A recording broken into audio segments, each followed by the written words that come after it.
নমস্কার, আমি রণতৃপ্তশীল। আমরা এসে গিয়েছি আজকে আরেকটি পডকাস্টে। আমার সঙ্গে রয়েছেন জ্যোতির্ময় বাবু। নমস্কার। আজকে রাস্তা দিয়ে আসবার সময় একেবারে প্রচণ্ড জ্যামের মুখে আমাকে পড়তে হলো। রাস্তা বন্ধ করে এক বিশেষ সম্প্রদায়ের মানুষজনরা রীতিমতো একটা প্রতিবাদ সভা করছে, গরম গরম বক্তৃতা চলছে। আচ্ছা জ্যোতির্ময় বাবু, এই যে কালকেই রামনবমী, আজকে রাত পোহালেই কাল রামনবমী, শুনছি তো বিভিন্ন হিন্দু দলগুলিকে কোর্টে ছুটতে হচ্ছে, থানায় যেতে হচ্ছে পারমিশনের জন্য। কিন্তু এখানে তো দেখা যাচ্ছে যে এই যে ওয়াকফ বিল নিয়ে কালকে বিশাল বড় একটা প্রতিবাদ হলো পার্ক সার্কাসে। এছাড়াও অন্যান্য আরো জায়গায় হয়েছে, ভারতেরও নানা প্রান্তে প্রতিবাদ হচ্ছে। তা এই যে একটা পার্থক্য, এটাকে আপনি কিভাবে দেখছেন? দুটি সম্প্রদায়ের যে যে পারমিশন পাওয়া নিয়ে, তাদের নিজস্ব ধর্মীয় বা কোনো প্রতিবাদের জন্য যে তারা যে পারমিশনটা আদায় করতে পারছে, এই দুটোর মধ্যে যে একটা বিস্তর ফারাক আপনি দেখছেন, এটা আপনি কিভাবে দেখছেন? পশ্চিমবঙ্গের এই গত কয়েকদিনের পরিস্থিতি রোজ পাল্টে যাচ্ছে। হ্যাঁ, সুপ্রিম কোর্টের নির্দেশে 26,000 শিক্ষকের চাকরি গেল, এবং সেই চাকরি যাওয়ার জন্য একমাত্র যদি কেউ দায়ী হয়, সে হচ্ছে পশ্চিমবঙ্গের মুখ্যমন্ত্রী মমতা ব্যানার্জি। আজকে 5-6-7 কোটি টাকা, 600-700 কোটি টাকা দুর্নীতি করবার জন্য আজকে এতগুলো ছেলেকে, প্রায় 18-20 হাজার ছেলেকে বলি দেওয়া হলো। ওই 6-7 হাজার ছেলেকে তাদের কাছ থেকে পয়সা নেওয়া হলো। এর জন্য দায়ী হচ্ছে মমতা ব্যানার্জি এবং তার ভাইপো অভিষেক ব্যানার্জি। সেইটাকে ঘুরিয়ে দেওয়ার জন্য, মানুষের মনকে অন্যদিকে ঘুরিয়ে দেওয়ার জন্য কালকে রামনবমী, এবং রামনবমীতে মুসলমানদের খোলা ছুট দেওয়া হচ্ছে যে গণ্ডগোল করবার জন্য। ভয়ঙ্কর পরিস্থিতি। আগামীকাল বিভিন্ন জায়গায় গণ্ডগোল হবে কিনা আমি জানি না, কিন্তু গণ্ডগোল হওয়ার মতো 100% চান্স আছে। এটাকে পুরো অন্যদিকে ঘুরিয়ে দেওয়ার জন্য। আগের দিন, 2 দিন আগে ঈদ পালন হলো, ঈদে কোথাও কোনো গণ্ডগোল হলো? বরং কোনো জায়গায় বলা হলো যে কি অদ্ভুত মিলন হলো, হিন্দু মুসলমান একসঙ্গে ঈদের প্রসাদ খেলো। তার মানে বোঝা যাচ্ছে যে হিন্দুরা কোনো জায়গায় অন্যের কোন ধর্মাচরণের ওপর কোনো রকমের আঘাত আনে না। এটা প্রমাণ হয়ে গেল। এইটা তাহলে প্রমাণ হয়ে গেল। তাহলে রামনবমীতে যে গণ্ডগোল করা হচ্ছে, বলা হচ্ছে, তাহলে এই রামনবমীতে যে গণ্ডগোল তারা কারা করবে? তাহলে অপর সম্প্রদায় করবে, এটা পরিষ্কার হয়ে যাচ্ছে। এবং সেই সম্প্রদায়কে উত্তেজিত করা হচ্ছে।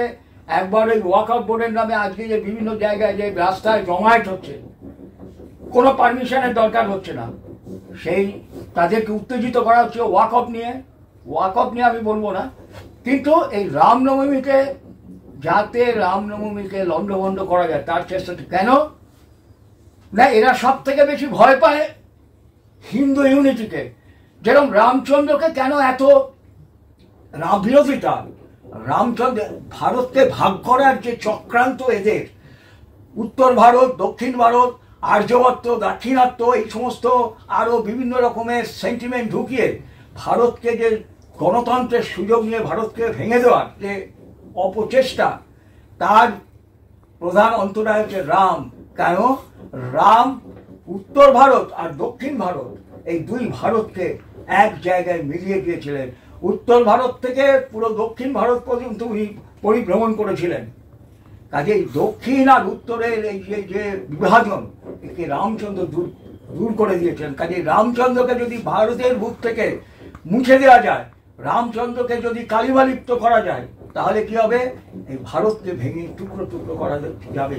যতদিন রাম আছে, রামের আদর্শ আছে, ততদিন ভারতকে কেউ ভাঙতে পারবে না। সেই জন্য রামের ওপরে এদের এত রাগ। আচ্ছা জ্যোতির্ময় বাবু, শুনলাম যাদবপুরে নাকি রামনবমীর পারমিশন পাওয়া যায়নি, কিন্তু সপ্তাহখানেক আগে যে এত বড় করে ইফতার হলো, তাহলে এই ধর্মীয় ভেদাভেদটা হঠাৎ করে সাম্যবাদীদের মধ্যে কেন দেখা দিচ্ছে? আপনি তো অনেক সময় ধরে আপনি এই বামপন্থা আদর্শকে আপনি স্টাডি করেছেন, আপনি দেখেছেন, আপনি বামপন্থীদের স্টাডি করেছেন, হঠাৎ করে এতটা অধঃপতন কি করে? চলো, সকালে আমি বেরিয়েছিলাম, বাজারে যাচ্ছিলাম, তো রাস্তার মধ্যে রাস্তায় একটা ঘোড়া দেখলাম হাসছে। ঘোড়া আসছে দেখে আমি খুব অবাক হয়ে গেলাম। আমি বললাম, কিরে হাসছিস কেন? বলে বামপন্থীরা নাকি গণতন্ত্রের কথা বলছে। হ্যাঁ, আমি বললাম হ্যাঁ বলছে তো।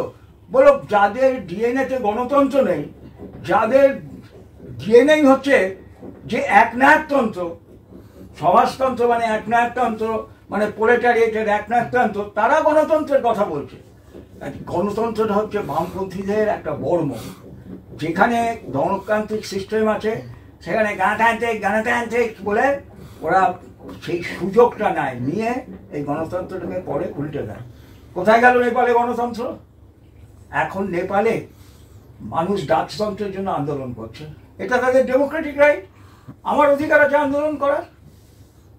সেখানকার গভর্নমেন্ট কেন এ করছে? বামপন্থীরা যেহেতু যাদবপুরকে কন্ট্রোল করছে, শুধু ছাত্ররা নয়, যাদবপুর ইউনিভার্সিটির টোটাল যে প্রফেসর থেকে আরম্ভ করে টোটাল সিস্টেমটা, তাদের 90% ডিএনএ হতে হচ্ছে ইসলামের বীর্য আছে। ইসলামের, আমি ওই আদর্শ বা আইডিওলজি এইসব মিষ্টি মিষ্টি কথা আমি ব্যবহার করতে ভুলে গেছি। তাই মিষ্টি ভাষায় কথা বলা আমার অনেকদিন অভ্যেসটা চলে গেছে। এই বামপন্থী ইউনিভার্সিটির টোটাল স্ট্রাকচারের মধ্যে মুসলমানের বীর্যতে ভর্তি হয়ে আছে। কাজে এই বিষাক্ত বীর্য তারা ইফতার করতে পারবে, কিন্তু সেখানে রামনবমী করতে পারবে না। ওই প্রফেসরগুলোর বীর্যের মধ্যে মুসলমান ইসলামের বীর্য আছে। ওখানকার যারা প্রিন্সিপাল থেকে আরম্ভ করে টোটাল সিস্টেমটাই হচ্ছে তাদের বীর্যের মধ্যে এই রয়েছে। কাজে তারা এইভাবে বাধা দিয়ে যাবে। ওইসব বলে লাভ, যুক্তি দিয়ে কোনো লাভ নেই যে ওটা যদি করতে পারে তাহলে এটা করতে পারবে না কেন। হ্যাঁ, এটা ওরা করতে দেবে না, ওরা করতে দেবে না। তোমার ক্ষমতা থাকলে তুমি করবে, আর আগামী দিনে যখন করবে ওই যারা ইফতার করেছিল তাদের ইফতার করতে দেবে না। 6.5 সমাচারে যখন বলবে কিরে, তখন বলবে না না ঠিক আছে ওরাও করুক। এইটা যদি করো তখনই হারবে। তাহলে তোমাদের অবস্থা হবে পৃথ্বীরাজ চুয়ারের মতো। যাও বীর তুমি মুক্ত, যাও বীর 3 বার মুক্তি দেওয়ার পরে পৃথ্বীরাজকে ঘটাং ফু, তাহলে তাই হবে। 6.5 সমাচারে ওরা যেটা করছে ওরা এটা করবে, আমরা চালিয়ে যাবো, চেষ্টা করব। হাইকোর্ট, আমি আশ্চর্য হয়ে যাই, হাইকোর্ট বলছে কি যে আপনারা কোনো রকম ধাতুর অস্ত্র নিয়ে মিছিল করতে পারবে না। এমনি প্রতীকী কাগজ দিয়ে, বাঁশ দিয়ে, এইসব দিয়ে কিছু বানালেন, গদা মগা এইসব প্লাস্টিকের গদা করলেন। তাহলে হাইকোর্টকে রায় দিতে হবে, যখন মিছিলগুলো যাবে তখন ছাদের ওপর থেকে যখন পাথর বৃষ্টি হবে, ওইখানকার যে পুলিশ দায়িত্বে থাকবে আইন শৃঙ্খলা রক্ষার জন্য, তাদেরকে চাকরি থেকে স্যাক করতে হবে। হাইকোর্টকে এই কথাও বলতে হবে। Supreme court, high court, lower court সমস্ত হচ্ছে ভুলে ভরা। ভারতবর্ষের টোটাল সিস্টেমটা হচ্ছে ভুলে ভরা। তার সুযোগ নিয়ে আর হিন্দুদের ওই তমগুণের হিন্দুরা যারা এরকম করে থাকে সবসময়, এই তমগুণের হিন্দুদের প্রতি মুহূর্তে কচু কাটা করা হচ্ছে টোটাল এই ভুল স্ট্রাকচারের জন্য। হাইকোর্ট কি করে রায় দিল? হাইকোর্ট কি করে রায় দিল যে কোনো রকম অস্ত্র নিতে পারবে না? প্রতীকী অস্ত্র নেবে, তাহলে যখন ঢিলটা ছুড়বে হাইকোর্টের দায়িত্ব হচ্ছে সেই ঢিল থেকে তাকে রক্ষা করার। একদমই তাই। করবে হাইকোর্ট? করবে না। করবে? করবে না। তাই টোটাল সিস্টেমটা হচ্ছে ভুলে ভরা। এই সিস্টেমের মধ্যে যদি হিন্দুদেরকে সব থেকে মুশকিল হচ্ছে তেলে জলে মিশ খাওয়ানো যেতে পারে, হয়তো এমন কোনো বৈজ্ঞানিক পদ্ধতি বেরোবে তেলে জলে মিশ হয়ে গেল, কিন্তু হিন্দুদের একত্রিত করা, হিন্দুদের একটা হিন্দু আর একটা হিন্দুর শত্রু হবে না, এটা দূর করা সম্ভব নয়। আর সেই সুযোগটা নিয়েই মমতা ব্যানার্জির মতো যারা ইসলামপন্থী তারা এই জিনিস চালিয়ে যাবে। আজকে ফিরহাদ হাকিম রামকৃষ্ণ বিবেকানন্দের কথা বলছে, আর সেদিন হাসি পেল রামকৃষ্ণ বিবেকানন্দের কথা বলছে ফিরাদ হাকিম। ফিরাদ হাকিমের মতো একটা নচ্ছার, সে বলছে যারা দুর্ভাগ্য নিয়ে জন্মেছে তাদেরকে এর মধ্যে ইমান আনতে হবে। তাদের তোর কথা অনুযায়ী, ওরে ফিরাজ, তোর নিজের জালে তুই পড়েছিস। সরে বাচ্চা ফিরাজ, তুই তোর নিজের জালে তুই পড়েছিস। তাহলে রামকৃষ্ণ বা বিবেকানন্দ তো দুর্ভাগ্য নিয়ে জন্মেছে, তাহলে তাদের মধ্যে তুই ইমান ঢোকেনি, তাহলে তারা দুর্ভাগ্য নিয়ে জন্মেছে, তাহলে তাদের কথা কেন বলছিস? তুই তো নিজেই বলেছিস যারা অন্য এতে জন্মেছে, দুর্ভাগ্য নিয়ে জন্মেছে, তাদের মধ্যে দাউদে ইসলাম করে ইমান দিত। তা রামকৃষ্ণ বিবেকানন্দ তো দুর্ভাগ্য নিয়ে জন্মেছে, তাদের মধ্যে দাউদে ইসলাম হয়নি, তাহলে তারা দুর্ভাগা, তারা অধঃপতিত, তাহলে তাদের কথা কেন তুই বলছিস? যে রামকৃষ্ণ বিবেকানন্দ নিজের কথার জালে নিজে জড়িয়ে পড়ছিস। তোর যে ভণ্ডামি, এটা কিন্তু ধরা পড়ে যাচ্ছে, এই চালিয়ে যাচ্ছে ওরা। কেন? মাইট ইজ রাইট। পৃথিবীতে চিরকাল একটা সত্যই থাকবে, বড় মাছ ছোট মাছকে খাবে, বাঘ সিংহ হরিণ এ অমুক তমুক খাবে, বীরভোগ্য বসুন্ধরা। যে বীর হবে এই পৃথিবী তাকেই অ্যাকসেপ্ট করবে। আর might is right, might is right এই কথাটা চিরকালের সত্য থাকবে।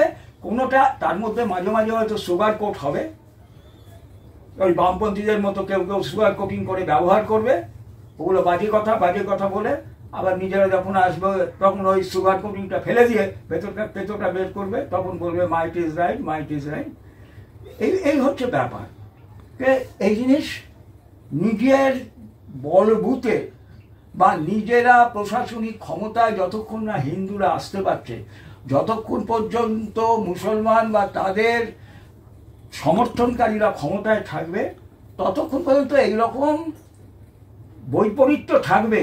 কোর্ট ফোর্ট কেউ কিচ্ছু করতে পারবে না। এই যে রাস্তায় বাইক নিয়ে যায় মুসলমান ছেলেরা, তাদের মাথায় হেলমেট পরে না, একটা পুলিশ ধরুক তো, সারা পুলিশদের ধরার ক্ষমতা আছে? ওইখানে দাঁড়িয়ে যে কোনো জায়গায় দাঁড়িয়ে যখন পয়সার দরকার হচ্ছে, হিন্দু ছেলেকে ধরছে, তাদের মাথায় বাইক নেই, এই করছে। ওই জন্য সব মুসলমান ছেলে যখন বাইক চালায় তখন তারা মাথায় টুপি দিয়ে যায় যে এটা মুসলমান ছেলে, এটা ধরা হবে না, আইডেন্টিফাই করা। 2026 সালের যে বিধানসভা নির্বাচন, কালকে রামনবমী, কালকে পরিস্থিতি কিরকম থাকছে, এবং যদি পরিস্থিতি কোনোভাবে বিরূপ হয় তাহলে সেক্ষেত্রে বঙ্গ বিজেপি, যারা বর্তমানে যে দল আমাদের বাংলার প্রধান বিরোধী দল, তো তাদের ভূমিকা কি 26-এর নির্বাচনের কি ফলাফল হতে চলেছে সেটা প্রতিফলিত হবে তাতে? আপনার কি মনে হয় কালকের ঘটনা নিরিখে? কালকে যদি রামনবমীতে মমতা ব্যানার্জির দলবল বেশি গন্ডগোল করে বিভিন্ন জায়গায়, তাহলে পরের দিন বাংলা বন্ধের অবশ্যই ডাক দেওয়া উচিত। পরের দিনই বিজেপির উচিত বাংলা বন্ধের ডাক দেওয়া, বি অ্যাগ্রেসিভ। আর 26-এর নির্বাচনে বিজেপি, আমি মনে করি বিজেপি আসতে পারবে না। তার কারণ রিজন আমি বলে দিচ্ছি। মুসলমান অঞ্চলে পিসফুল ভোট হবে, আগেও আমি বলেছি, আবারও একই কথা বলছি। মুসলমান অঞ্চলে পিসফুল ভোট হবে, 100% ভোটিং হবে, ঘুগনি মুড়ি খেয়ে ভোট হবে, উৎসবের মেজাজে ভোট হবে। হিন্দু অঞ্চলে বিরাটভাবে গন্ডগোল হবে, দুদিন আগে থেকে সন্ত্রাস হবে। ওই সিআরপিএফ হাবি জাবি যত কমান্ড্যান্ট আছে, তাদের কয়েকদিন আগে থেকে পেটি মদ, স্কচ হুইস্কি, সুন্দরী কচি মাগি আর টাকা দিয়ে কিনে নেওয়া হবে। এবং তারা ভোটের দিন তাদের যারা অধস্তন, তাদের ওপর অর্ডার দেওয়া থাকবে, শুধু ব্যালট বাক্সটা যেন ছিনতাই না হয়ে যায়, এটা তোমরা দেখবে। ভোটের মধ্যে, ঘরের মধ্যে ঢুকে যাতে কেউ কোনো গন্ডগোল না হয়, এইটুকু দেখবে। এর বাইরে তোমাদের কোনো দায়িত্ব নেই।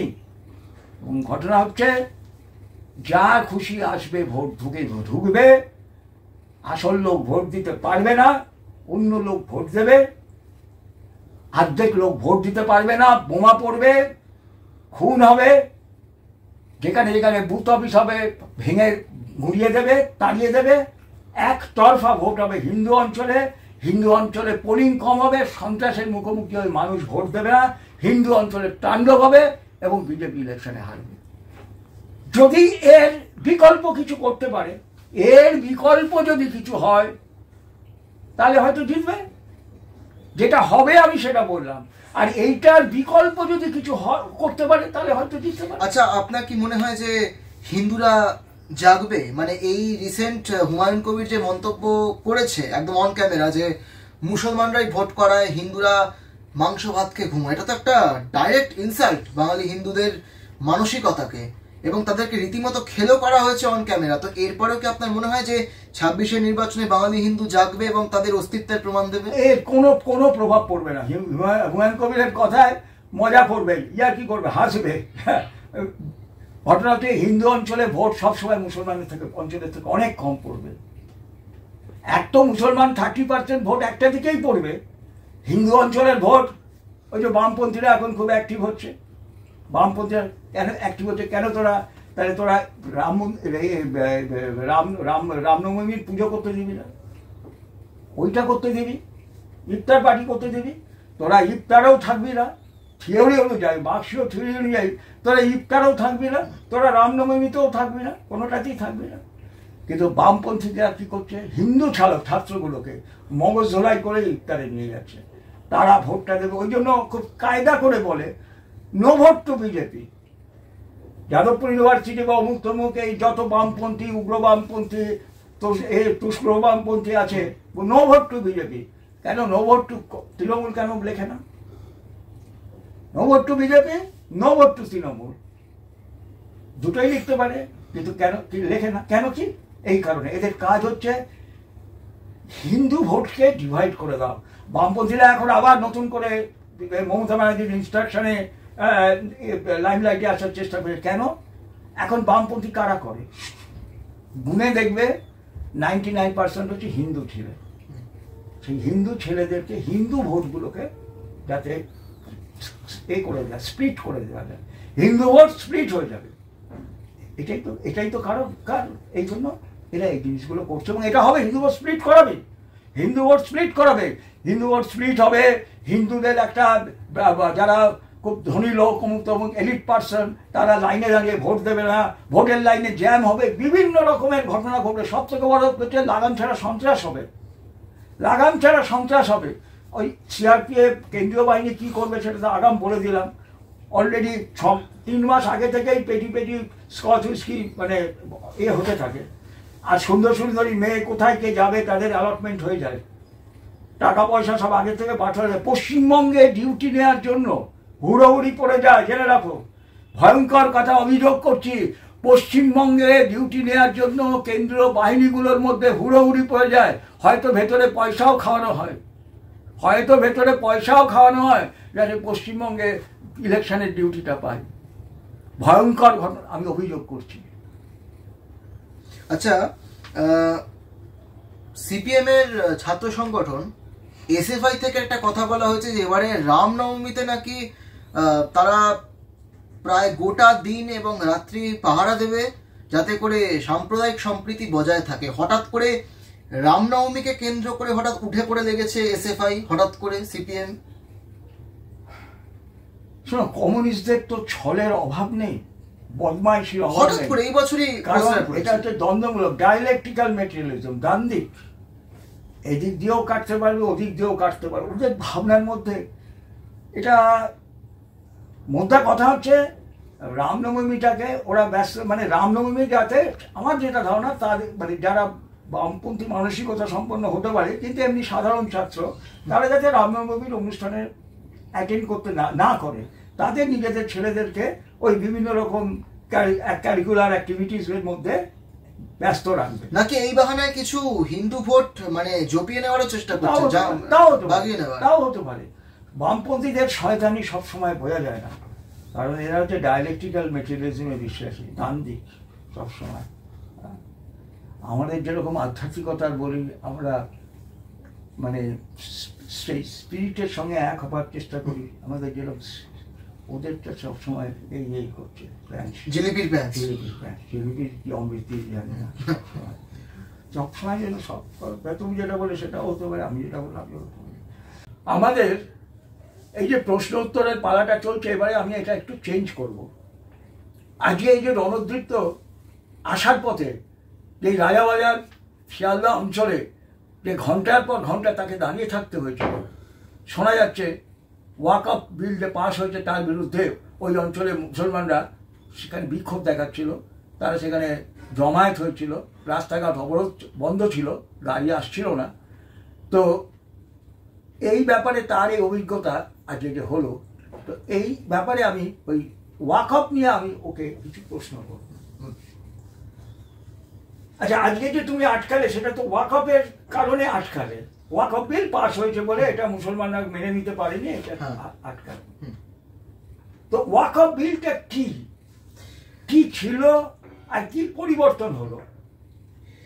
দেখুন, প্রথম কথা হচ্ছে যে ওয়াকফ অ্যামেন্ডমেন্ট বিল, যেটা অনেক ঝড়ঝাপটা পেরিয়ে পাস হলো, এবং অবশ্যই এতে এনডিএর যে ভোটিং সেটাই সব থেকে বেশি থাকার দরুন ওয়াকফ বিল পাস, ওয়াকফ অ্যামেন্ডমেন্ট বিল পাস হয়েছে। আচ্ছা, এটা সত্যি একটা যুগান্তকারী পরিবর্তন, এবং এটাই সম্ভবত প্রথম ওয়াকফ অ্যাক্টের সংশোধন যেখানে ওয়াকফ অ্যাক্টের যে অপরিসীম ক্ষমতা সেটাকে কমানো হয়েছে। এটা নিঃসন্দেহে একটা যুগান্তকারী পদক্ষেপ কেন্দ্রীয় সরকারের। যদিও আমার ব্যক্তিগত মতামত যে এই পুরো ওয়াকফ অ্যাক্টটার বিলুপ্তি আশু প্রয়োজন। ওয়াকফ অ্যাক্টের শুরু কিভাবে তার একটা মানে যথেষ্ট বড় একটা ইতিহাস আছে, আমি খুব ছোট করে বলার চেষ্টা করছি। পবিত্র কোরআন অনুযায়ী যখন হযরত মুহাম্মদ তখন উনি শাসন করছেন, সেই সময় ওনার অনুগত খলিফা উমর খাইবারে একটা বিশাল বড় জমি ক্রয় করে নবীর কাছে যান এবং তাকে প্রশ্ন করেন যে আমি এত বড় জমি ক্রয় করেছি, আমি এটা দিয়ে কি করতে পারি? তখন তার প্রত্যুত্তরে হযরত মুহাম্মদ বলেন যে তুমি এটাকে দিনী যারা রয়েছে, দিনী মানুষজন, তাদের মঙ্গলার্থে তুমি এটা দিয়ে দাও, তারা যাতে সুস্থভাবে থাকে, বেঁচে পড়তে থাকে, সেজন্য দিয়ে দাও। তারপর থেকেই মূলত এই ওয়াকফ প্রথা শুরু। মানে কোনো ধনী ব্যক্তি, সে ধনী হতে পারে, মধ্যবিত্ত হতে পারে, যে কেউ, সে যদি তার কোনো স্থাবর অস্থাবর সম্পত্তি বা কোনো জমি এই একটা নির্দিষ্ট তার সম্প্রদায়কে দান করে যায়, তার সম্প্রদায়ের মানুষজনের উদ্দেশ্যে, যারা গরিব মানুষ রয়েছে, সেটাকেই বলে ওয়াকফ প্রথা। এবার ওয়াকফ প্রথা তো শুধু হলেই হবে না, এটাকে পরবর্তীকালে যাতে ঠিকঠাক থাকে, বলবৎ থাকে, এর জন্য তৈরি হয়েছে ওয়াকফ বোর্ড, এগুলো দেখাশোনার জন্য।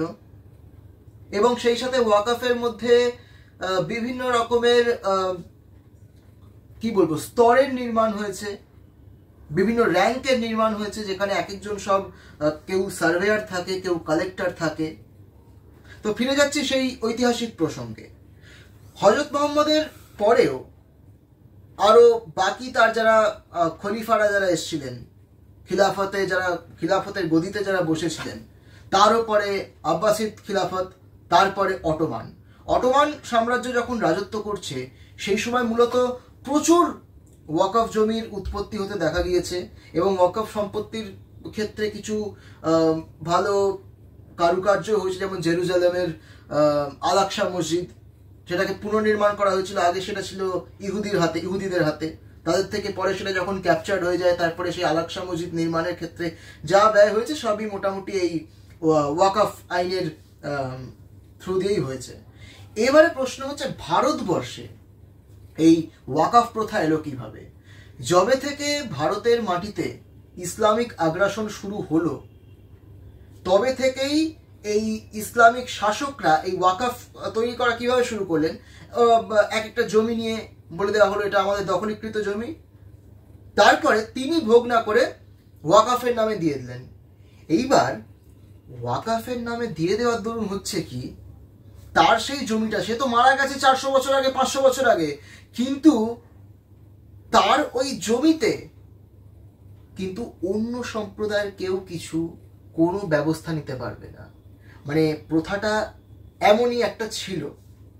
এবারে এ সমস্ত প্রথা কি হচ্ছে, যখন মোগলরা চলে গেল, তারপরে ইংরেজরা এলো, তারপরে দেশ স্বাধীন হলো, একটা এই জিনিসটা যেটা একটা খুব ইউটোপিয়ান, মানে খুব অলিক একটা ব্যাপার, যেরকম এগুলো আগেকার দিনে হতো, কিন্তু তাই বলে একটা বলবৎ আইন হওয়া দরকার, এই নিয়ে একটা আলোচনার প্রয়োজন। কিন্তু এগুলো কিছু না হয়ে ব্লান্ডার করলো দুজন। প্রথম হচ্ছে ভারত সরকার, স্বাধীন ভারতের ভারত সরকার, আর তার আগে করেছিল ইংরেজরা। যখন এই মোগল এরা সব চলে গিয়ে ইংরেজরা এলো, তখন তারা কিন্তু এই ওয়াকাফ অ্যাক্ট তুলে দিল না অদ্ভুতভাবে। কারণ তখন মোটামুটি 1905 সালের ওই বঙ্গভঙ্গ আন্দোলন হয়ে গেছে। বেশিরভাগ যে নেতৃত্ব দিয়েছিলেন, যে সমস্ত দল, যে ব্যক্তিত্বরা নেতৃত্ব দিয়েছিলেন এই ব্রিটিশ বিরোধী স্বদেশী আন্দোলনে, তারা প্রায় প্রত্যেকেই ছিলেন হিন্দু। সেই জন্য কোথাও গিয়ে এই বাঙালি হিন্দু বা সমগ্র হিন্দুদেরকে একটা বাঁশ দেওয়ার নিমিত্তে ইংরেজ সরকার কিন্তু এই মধ্যযুগীয় যে প্রথা, ওয়াকফ প্রথা, এটাকে বলবৎ রাখলো। এবং মুসলমান ওয়াকফ অ্যাক্ট, এই আইন প্রথম পাশ হলো 1937 সালে, মুসলমান ওয়াকফ অ্যাক্ট। এবং এর মাধ্যমে এই ওয়াকফ যে বোর্ড, তাদের যে ট্রাস্টি, এই আইন, এই সবকে মেনে নেওয়া হলো। এবং এর ভিত্তিতেই অল্প বিস্তর শুরু হলো মুসলমানদের দাপট। না, মেন যেটা বলতে চাইছি, ঠিক আছে ওইটা, কিন্তু এই যে একটা নিয়ম ছিল যে যেটা ওরা বলবে এটা আমাদের জমি, সেটা আর কোনো বিচার হবে না। সেটা যদি হয় একমাত্র ওদের যে ওয়াকফ বোর্ডেই বিচার হবে, ওয়াকার ট্রাইব্যুনালেই বিচার হবে, যেখানে সবাই মুসলমান, তারাই বলে দেবে যে না এটা কার। তো ন্যাচারালি তারা তো নিজের করে ঝোলটা টানবেই। এই করে করে যে দেখা যাচ্ছে ভারতবর্ষে ক্রমশই ভারতবর্ষের একটা জমির একটা সম্প্রসারণ বাদ ঘটছে ওয়াকফের এতে। কিন্তু এই করতে করতে তো শোনা যাচ্ছে যে ফোর্ট উইলিয়াম ওদের, রাজভবন ওদের, ইডেন গার্ডেন ওদের, ওদিকে দিল্লিতে আমাদের যে পার্লামেন্ট ভবন আছে, এমনকি মহাকুম্ভকেও তো বলা হয়েছিল, মহাকুম্ভটা ওয়াকফ জমির উপরে মহাকুম্ভ। আচ্ছা, তো এই জিনিসটা, এই বোর্ড, এই যে এটা হলো, তার মাধ্যমে এটা কি পরিবর্তনটা কি হলো? পরিবর্তন দেখুন, প্রথম পরিবর্তন হচ্ছে, এটা বলার আগে একটু ছোট্ট করে আমাকে বলতে হবে আমাদের যে ভুলগুলো, শুধু তো ওদেরকে দোষ দিলে হবে না, তাদের ওটা প্রথা, তারা ওটা চালাবে এবং চালানোর জন্য তারা আপ্রাণ চেষ্টা করবে। দোষটা হচ্ছে আমাদের, আমরা এখানে দোষী। 1954 সালে স্বাধীন ভারতের এই প্রথা নিয়ে আলোচনা হওয়া উচিত ছিল, কারণ আমাদের দেশকে কিন্তু অলরেডি গণতান্ত্রিক, তারপরে রিপাবলিক এবং সার্বভৌম একটি রাষ্ট্র ঘোষিত হয়ে গেছে, গণতান্ত্রিক রাষ্ট্র হয়ে গেছে। যদিও সেকুলার কথাটা তখনও আমাদের সংবিধানে আসেনি, এসেছে 75 সালে এমার্জেন্সি পিরিয়ডে, কিন্তু তখনও কিন্তু ধর্মনিরপেক্ষ আদর্শেই বিশ্বাসী ছিল কংগ্রেসি নেতৃত্ব, যারা তখন দেশের মাথা। তারা কি হিসেবে হঠাৎ করে সংবিধান থাকা সত্ত্বেও এই আইনকে বলবৎ করলো?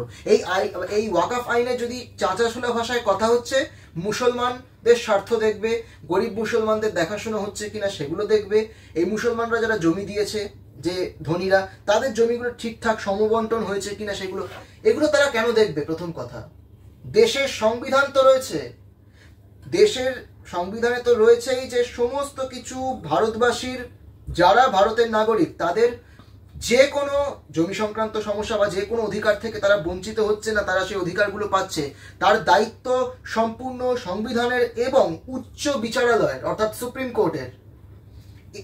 কোর্টের ওপরে কোনো কথা হতে পারবে না। কিন্তু 1954 সালের ওয়াকফ অ্যাক্ট, এর মাধ্যমে ওয়াকফ বোর্ডগুলোকে এবং সেই তাদের ট্রাস্টিগুলোকে এমন পাওয়ার দেওয়া হলো as if they are the government.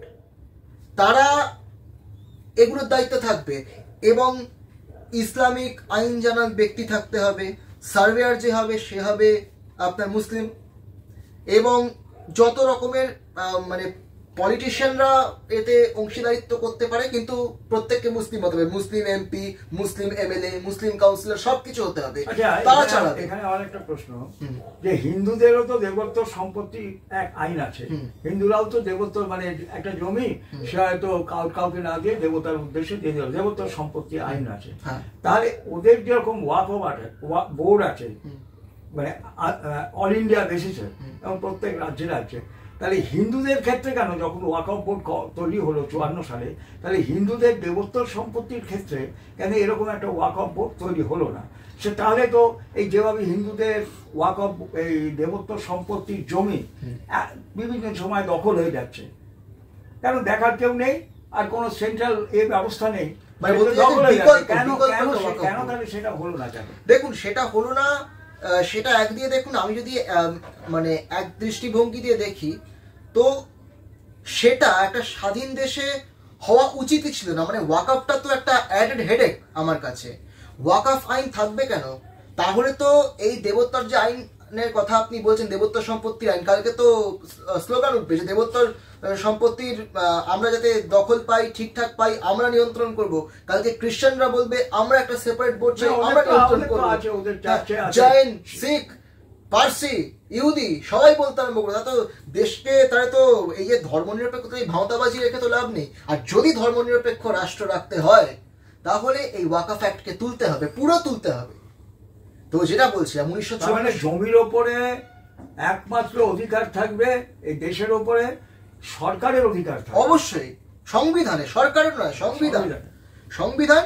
এবং সংবিধানে যদি কোনো রকম ভাবে এই বিষয় নিয়ে কোনো রকম বাকবিতণ্ডা হয়, সুপ্রিম কোর্ট, এর বাইরে কেউ যাবে না কোনো ওয়াকফ বোর্ড। এখানে ওয়াকফ বোর্ডকে ফার্স্ট হচ্ছে 1954 সালে হলো, তারপরে যেটাকে ড্রাকোনিয়ান অ্যাক্ট বলা হয়, ভয়ঙ্কর অ্যাক্ট 1995 সালে ভুল করলে নরসিমহা রাও। অনেকে তো বলে, একটা বই খুব দর্শক বন্ধুদের বলে দিচ্ছি, প্রসূন মৈত্রের লেখা এবারে বইমেলায় বেরিয়েছে, ওয়াকফের করালগ্রাসে। অবশ্যই প্রতিটি হিন্দু বইটি সংগ্রহ করবেন এবং পড়বেন, ইংরেজি বাংলা দুই ভাষাতেই রয়েছে। যেটা বলছিলাম যে অনেকেই বলে যে এটা নাকি সোনিয়া গান্ধীর হুজুগের ফলে নরসিমহা রাও এই সিদ্ধান্ত নিয়েছিলেন। যে যাই হোক, নিয়েছিলেন নরসিমহা রাও, অ্যাক্ট পাস করিয়েছিলেন, সেখানে অপরিসীম ক্ষমতা দিয়ে দেওয়া হলো। যা বলবে তাই, কোনো নথি দেখাবে না, সরকার নথি চাওয়ার কোনো জায়গাতেই নেই। সুপ্রিম কোর্ট, কে সুপ্রিম কোর্ট? নথি দেখাবো না বলেছি, এখানে ওয়াকফ তাই। এবারে ধরুন এই একই দিয়ে রাম মন্দিরের ক্ষেত্রে ওই ওয়াকফের উঠেছিল, যার জন্য বাবরি মসজিদ কেউ ছাড়তে চায়নি, যেহেতু ওদের মাথায় কি রয়েছে, বাবরটা তৈরি করে গেছে, বাবর মুসলমান, বাবরটা মুসলমানদের উদ্দেশ্যে দান করে দিয়ে চলে গেছে, কাজেই ওখানে মসজিদ কেন, তোমরা ওয়াকফ অ্যাক্টে ঢুকতে যাচ্ছ কেন, এই সেই গন্ডগোল। কিন্তু ইসলাম ধর্মের বয়স কত? 1400। এর আগে তো ছিল কিছু। প্রচুর প্রচুর প্রমাণ পাওয়া গেছে যে অধিকাংশ যে সমস্ত মসজিদ বা মাজার, সেগুলো সব তৈরি হয়েছে হিন্দু মন্দিরের ভগ্নাবশেষে। যেমন শাসকরা করেছিল, তাদের theory of blood and sword এর সাহায্যে যখন তারা এসেছিল, এক একটা মন্দির দখল করেছিল, তাতে মসজিদ হয়েছিল, এই সমস্ত করে।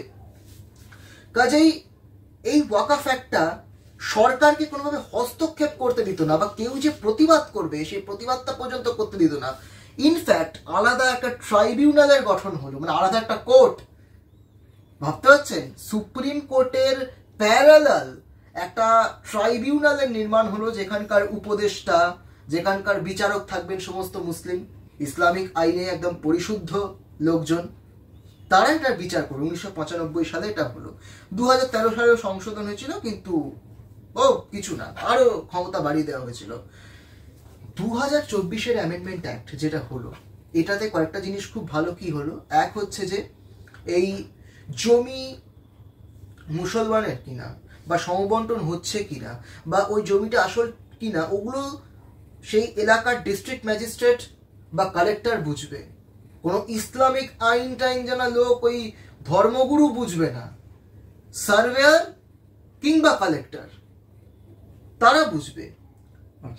তারপরে সেকেন্ড হচ্ছে, আমি এটা যদি আজকে একটা কথা ওঠে যে এটা ওয়াকফ জমির আন্ডারে পড়ছে, আমি দিয়ে দেব না, যেমন 2022 সালে একটা মানে হয়েছিল যে একটা নির্দিষ্ট গ্রাম, নামটা মনে পড়ছে না, সাউথ, খুব সম্ভবত তামিলনাড়ুর গ্রাম, তামিলনাড়ুর একটা গ্রাম, ওখানে খুব বিখ্যাত চন্দ্রনাথন স্বামী টেম্পল, 1500 বছর পুরনো।